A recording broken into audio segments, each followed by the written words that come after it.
Sekarang saya ingin menjelaskan tentang konsep dasar rangkaian listrik. Nah, definisi dari rangkaian listrik. Rangkaian listrik merupakan interkoneksi dari sekumpulan elemen atau komponen elektronika, ya, sebagai penyusunnya, ditambah dengan rangkaian penghubungnya di mana disusun dengan cara-cara tertentu dan minimal memiliki satu lintasan tertutup. Nah, lintasan tertutup itu apa? Lintasan tertutup adalah suatu lintasan yang dimulai dari titik awal dan akan kembali ke titik tersebut tanpa terputus dan tidak memandang seberapa jauh atau dekat lintasan yang kita tempuh. Nah, ini adalah contoh lintasan tertutup. Ini adalah sebuah rangkaian listrik dengan lintasan tertutup. Di sini ada sumber tegangan DC ya. Gambarnya seperti baterai, ada E1, ada E2, ada R1, R2, dan R3. Nah, ini merupakan contoh rangkaian tertutup atau closed circuit. Ya, jadi kalau rangkaian itu tertutup berarti dia nyambung semua. Kalau terbuka berarti ada yang tidak nyambung. Nah, di sini kita lihat dari titik A ke titik B, ke titik C, ke titik D, dan kembali lagi ke A. Semuanya nyambung. Nah, ini dikatakan adalah rangkaian tertutup. Nah, seperti itu. Kalau misalnya ada yang terbuka, nah, maka itu rangkaian terbuka. Tapi ini nyambung semua, berarti ini adalah rangkaian tertutup. Kemudian komponen atau elemen. Nah, nanti kita akan sering mengetahui komponen ya. Komponen itu ada dua macam, ada komponen pasif dan komponen aktif. Nah, ini adalah komponen pasif. Komponen pasif atau elemen pasif itu berarti komponen yang tidak menghasilkan energi. Nah, contohnya ada resistor, L itu induktor, C itu adalah kapasitor. Nah, resistor ini menyerap energi. Nah, satuannya adalah ohm atau tahanan atau hambatan ya, kalau kata lainnya. Nah, satuannya adalah ohm. L ini adalah induktor. Dia juga menyerap energi, tapi dalam bentuk medan magnet. Nah, ini induktor. Nah, jadi di dalam induktor itu ada lilitan ya, atau kumparan. Satuannya adalah Henry. Kemudian C adalah kapasitor. Ini menyerap energi juga, tetapi menyimpan energi dalam bentuk medan listrik. Kalau induktor dalam medan magnet, kalau kapasitor dalam medan listrik. Satuannya adalah farad ya. Untuk kapasitor itu satuannya adalah farad. Nah, di bawah adalah gambar-gambar contoh. Yang sebelah kiri adalah resistor. Ini adalah resistor gelang yang sering kita gunakan di laboratorium. Dan nanti harus bisa membaca gelang ini maksudnya apa gitu ya. Jadi di gelang ini dengan melihat gambar atau warna di gelang ini, maka kita bisa mengetahui besarnya hambatan sebuah resistor. Kemudian di sini ada induktor yang tengah ini, dan yang kanan adalah kapasitor.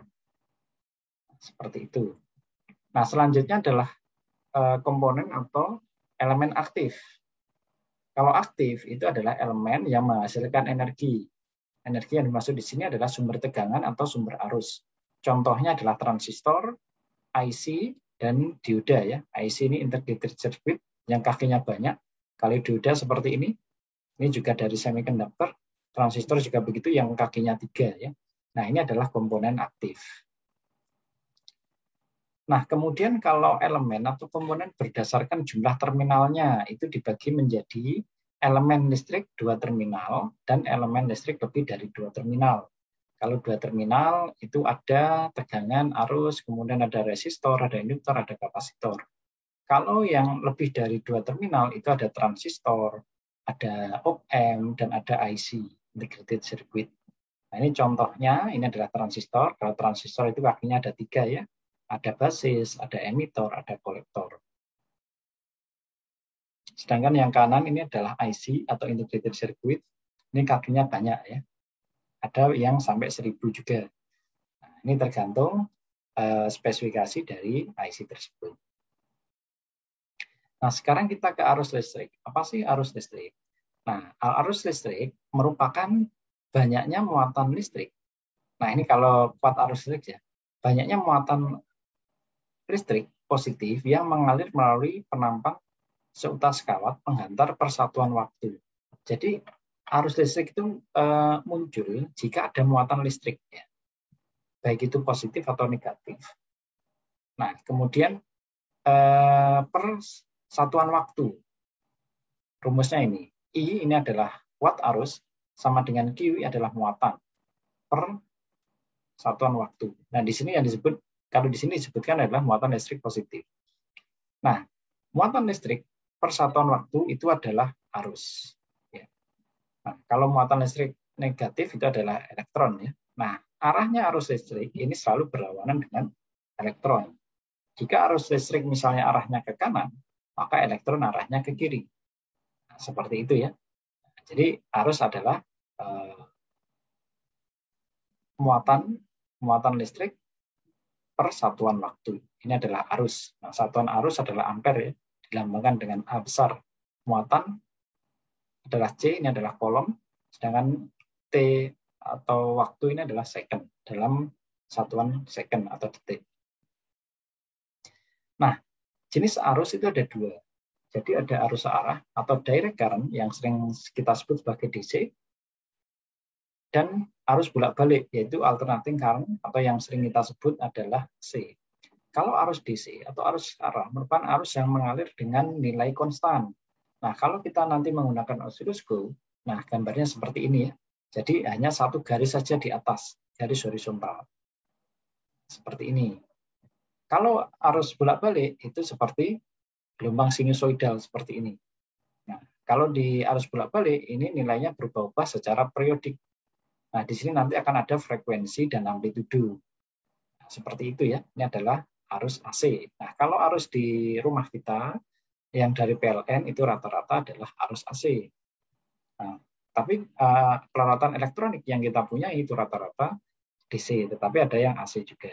Kayak kalau handphone itu DC, ya. Sehingga kita perlu charger. Nah, charger di dalamnya itu ada rangkaian penyearah dari AC ke DC. Kemudian tegangan. Tegangan itu nama lainnya adalah beda potensial atau voltage dalam bahasa Inggris, ya. Kerja yang dilakukan untuk menggerakkan satu muatan sebesar satu kolom tadi, muatan, ya, pada elemen atau komponen dari satu terminal kutub ke terminal lainnya. Nah, itu kerja yang dilakukan untuk menggerakkan tadi muatan. Nah, itu adalah tegangan. Jadi tegangan adalah kerja yang dilakukan untuk menggerakkan muatan tadi dari satu kutub yang satu ke kutub yang lainnya. Seperti itu. Atau pada kedua terminal atau kutub akan mempunyai beda potensial jika kita menggerakkan atau memberikan muatan sebesar satu kolom dari satu terminal ke terminal lain. Sedangkan kerja yang dilakukan adalah energi yang dikeluarkan, sehingga pengertian di atas dapat dipersingkat bahwa tegangan adalah energi persatuan muatan. Jadi tegangan atau voltage itu adalah energi persatuan muatan. Nah, ini adalah tegangan. Jadi ada dua kutub, ya. Ada pergerakan muatan dari kutub yang satu ke kutub yang lain. Kutub itu ada kutub positif, ada kutub negatif. Misalnya, nah itu di dalamnya itu ada pergerakan muatan. Nah, volt ini adalah satuan, ya. Ini dari nama orang, yaitu Alexander Volta. Ada dua cara memandang beda potensial atau tegangan, ya. Tegangan turun itu adalah voltage drop jika dipandang dari potensial lebih tinggi ke potensial lebih rendah. Nah, itu namanya tegangan turun. Kalau tegangan naik atau voltage rise jika dipandang dari potensial lebih rendah ke potensial lebih tinggi. Nah, ini cara pandang untuk beda potensial atau tegangan. Nah, cara pandang nomor satu yaitu tegangan turun atau voltage drop lebih banyak digunakan. Misalnya di sini ada tegangan, ya, sumber tegangan, misalnya baterai begitu, ya. A ini adalah kutub positif, V adalah kutub negatif. Misal, sesuai notasi polaritas pada gambar, tegangan ini adalah 5 volt. Nah, jadi misalnya tegangan AB ini adalah 5 volt. Beda potensial antara titik A dengan titik B itu adalah 5 volt. Beda potensialnya, sebelah kiri adalah potensial positif, sebelah kanan adalah potensial negatif. Titik A memiliki tegangan 5 volt, lebih tinggi dari titik B. Jadi kalau kita pakai cara pandang nomor 1, titik A ini mempunyai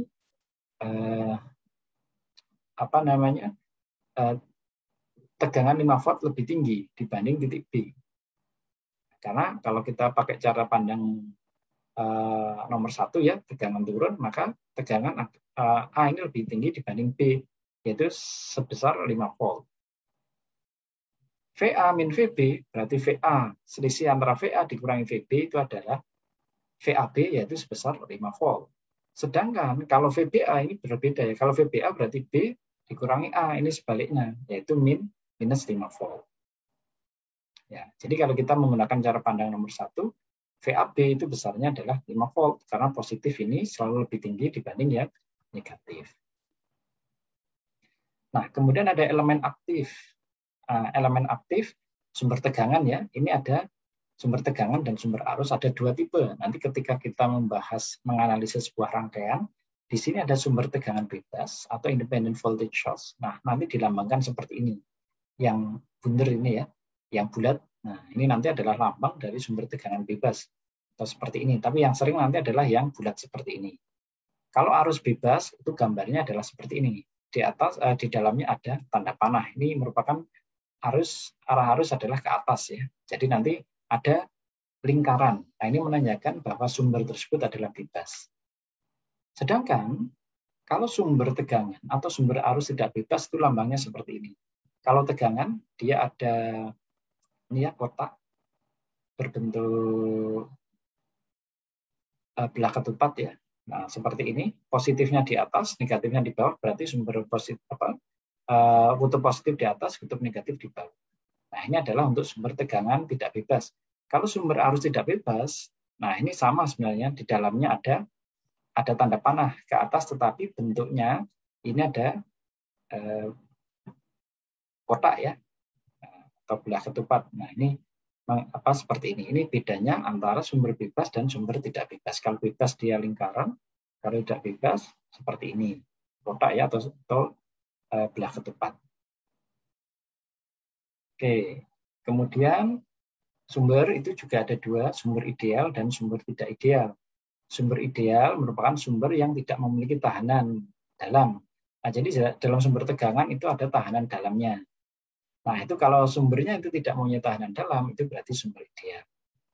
Nah, tapi biasanya ada beberapa sumber tegangan itu yang mempunyai hambatan dalam ya, tahanan dalam, sehingga dikasih RD seperti ini ya.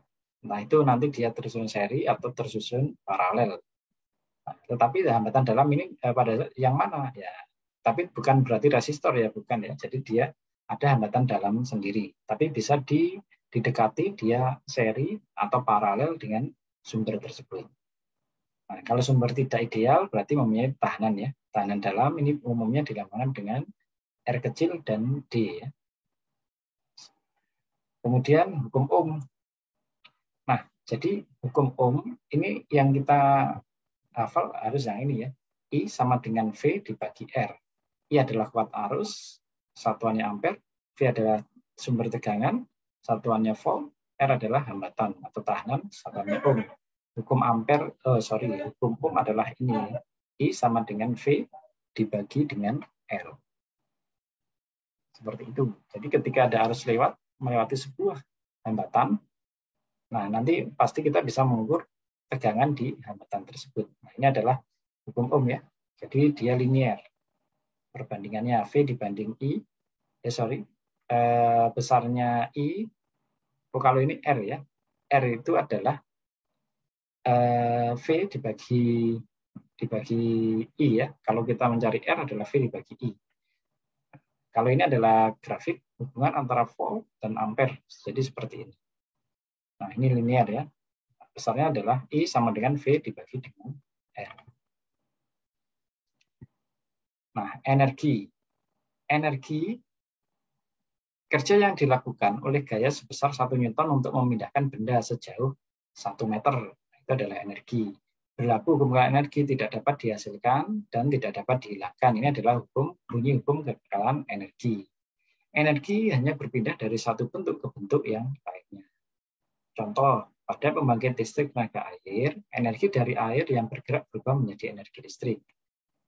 Kemudian energi listrik akan berubah menjadi energi cahaya dan energi panas jika energi tersebut melewati suatu lampu. Ini ya, ini adalah energi. Pada rangkaian listrik, bila ada suatu elemen yang mengirimkan energi, maka akan ada elemen atau komponen yang menyerap energi. Ini adalah definisi dari energi. Nah ini ya, kalau menyerap energi, jika arus positif masuk ke terminal positif elemen, maka ini adalah menyerap energi. Jadi ini arusnya dari menuju positif dan keluar dari negatif. Ini adalah menyerap energi. Sedangkan kalau mengirim energi, keluarnya dari arus keluar dari positif dan masuk ke terminal negatif. Ini adalah mengirim energi. Nah, ini dari gambar kita bisa kelihatan. Satuan energi itu adalah joule atau juga bisa kalori ya. Ada konversinya, nanti bisa dicari di di Google ya. Energi yang diserap atau dikirim pada suatu elemen yang bertegangan V dan muatan yang melewatinya sebesar delta B adalah delta W energi ya sama dengan V kali delta Q. Nah ini rumus ya.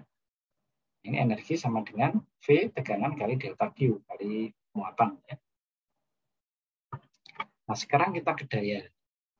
Rata-rata kerja yang dilakukan, daya adalah rata-rata kerja yang dilakukan ini per satuan waktu harusnya ya. Seperti ini rumusnya.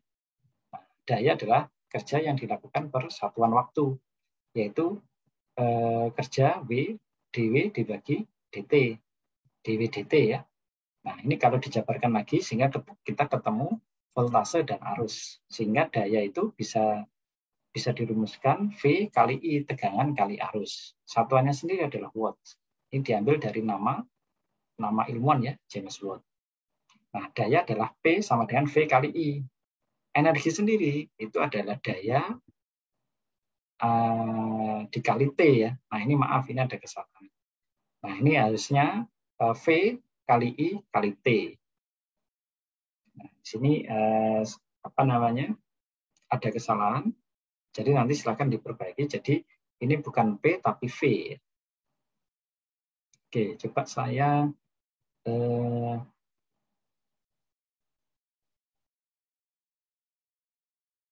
nah ini salah ya. Ini harusnya V. Nah, nanti silahkan. Nah, V kali I itu adalah P ya. Nah, ini ya. Ini salah tadi, salah tulis. Energi adalah W sama dengan P kali T atau V kali I kali T. Satuannya joule ya. Seperti itu, daya positif menyerap energi dan daya negatif adalah mengirimkan energi. Nah, kalau ini sistem satuan nasional internasional ya. Nah, ini nanti adalah hanya konversi saja, nanti silahkan dimanfaatkan ya. Jadi mulai dari misalnya ini ada senti, ada mili, ada mikro dan lain sebagainya. Ini artinya seperti ini pengalinya ya. Nanti silahkan dipelajari. Sekarang kita ke contoh soal, ini yang terakhir. Jika ada sebuah soal, suatu beban yang mempunyai tahanan R100 ohm dihubungkan ke sumber tegangan V, yaitu besarnya 220 volt. Nah, ini yang ditanyakan adalah berapa besar arus dan daya yang mengalir pada rangkaian tersebut. Nah, ini sangat mudah. Kita lihat, kita buat simulasi rangkaiannya. Nah, ini rangkaiannya seperti ini. Ada tahanan 100 ohm, kemudian dihubungkan ke sumber tegangan. Nah, ini sumber tegangannya. Dihubungkan begini. Nah, ini sebesar 220 volt. Nah, di sini kita ukur menggunakan ampermeter. Berapa arusnya? Maka dengan menggunakan hukum Ohm, kita mendapatkan I sama dengan V dibagi R. V-nya adalah 220 volt dibagi dengan R 100 ohm. Yaitu kita dapatkan I dalam satuan ampere yaitu 2,2 ampere. Kemudian pertanyaan kedua, berapa besar dayanya? Tadi kita tahu bahwa rumus daya adalah I kali V, di mana I kita sudah dapatkan 2,2 ampere kali daya atau kali volt, yaitu 220 kali tegangan ya. 2,2 kali 220 kita dapatkan 484 watt. Nah ini adalah daya pada rangkaian tersebut. Begitu saya kira cukup sekian. Terima kasih.